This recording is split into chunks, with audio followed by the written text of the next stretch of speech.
कथा है। वृहदवीत नामक एक राजा थे जिनकी 2 रानियां थी, एक भी संतान नहीं।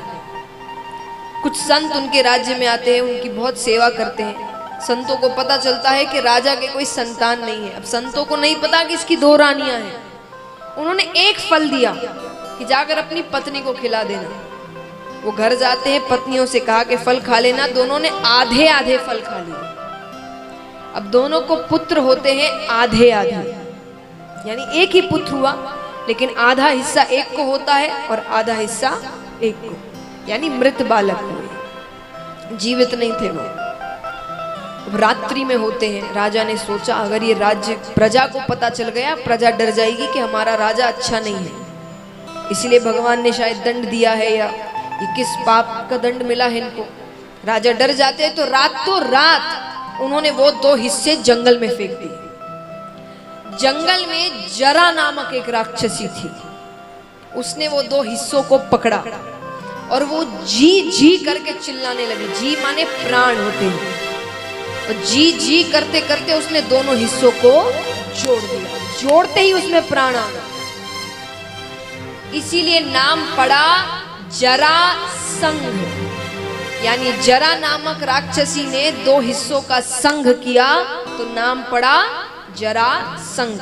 अब इसका अर्थ क्या हुआ कि बीच का हिस्सा कमजोर है, बाकी कहीं भी कुछ भी करो उस व्यक्ति को कुछ भी नहीं होने वाला, किसी चीज का असर नहीं होने वाला, बीच का हिस्सा कमजोर है। तो भगवान ने कहा कल मुझ पे ध्यान रखना, मैं कुछ इशारे करूंगा, ठीक है।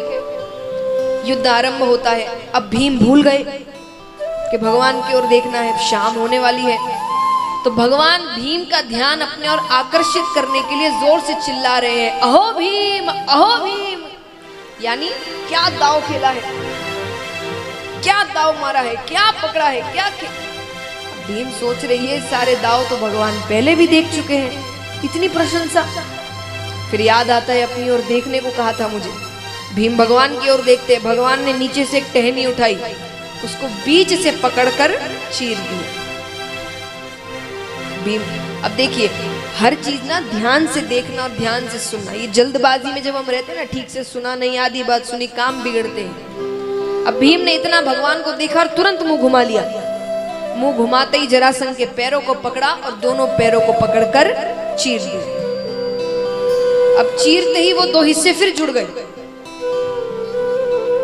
तो फिर भगवान की ओर देखे। भगवान की आंखें बता रही एक बार में पूरा देख लो ना ढंग से।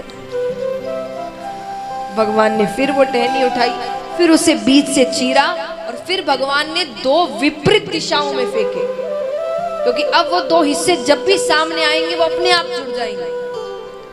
तो अब भीम ने पैरों को पकड़कर दोनों पैरों को चीरते हुए उस 2 हिस्सों को 2 विपरीत दिशाओं में फेंक दिया। इस प्रकार जरासंध का वध होता है।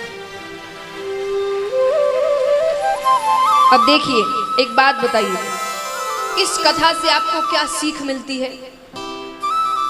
हर कथा में आपको भागवत जी में एक सीख दी जाती है। ये सिर्फ कहानियां सुनाने को नहीं है, सीख समझाने को। इस कथा से क्या सीख मिली बताइए?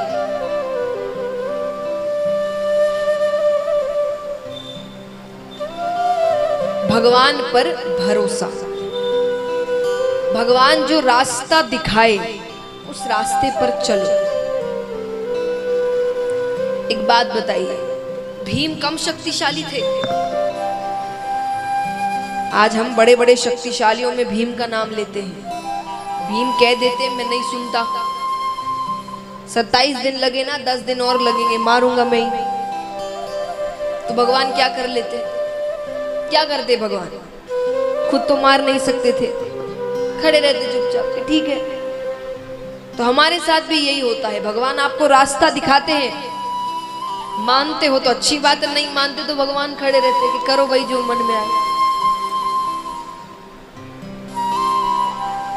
कैसे बताते हैं रास्ते? देखिए, अच्छे कार्य तो हम सबको पता होता है कौन से अच्छे कार्य हैं। गलत कार्य में कई बार हम फंस जाते हैं, लेकिन जब भी हम कोई गलत कार्य करने जाते हैं ना, एक बार, सिर्फ एक बार यहाँ बैठे हर व्यक्ति के मन में एक हल्की सी आवाज अंदर से आती है, ये गलत है।